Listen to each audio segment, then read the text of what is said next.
Բարի շաբաթ առավոտ սիրելի ընկերներ, հուսամ լավ եք, փորձեք հանգստանալ այսօր, թեև մենք աշխատանքի ենք։ Երեկ ամբողջ օրը մի միտք էր մտքումս պտտվում, ուզեցա անպայման կիսվեմ։ Հովհաննես Թումանյանի Սուտասան հեքիաթը վստահ եմ բոլորդ գիտեք։ Լինում է, չի լինում մի թագավոր, այս թագավորը երկրում հայտնում է. ով այնպես սուտ ասի, որ ես ասեմ սուտ է, իմ թագավորության կեսը կտամ նրան։ Հիմա այս մեր ընդդիմությունը օր-օրի վրա այնպիսի սուտ է ասում, այնպիսի ստեր է ասում, որ արագ ճիշտ է բռնվում է, բայց հաջորդ սուտը ավելի ուժեղ է լինում, քան նախորդը, ավելի սուտ է լինում։ Այնպես որ կոնկրետ այս Հովհաննես Թումանյանի հերոսի օրինեն ենք մեր ընդդիմադիրները, Թուրքիայի արտգործնախարարը շնորհավորեց կամ Նիկոլ Փաշինյանին աջակցեց ընտրություններում,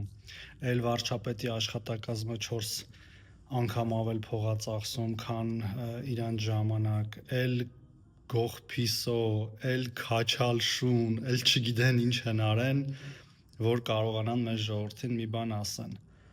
Հարգելիներս, ստի ոտը կարճ է, շատ կարճ է, շատ կարճ է, ամենակարճ բանն է այս աշխարհում, կամ նորմալ քաղաքական բանավեճ վարեք, կամ պարզապես լռեք,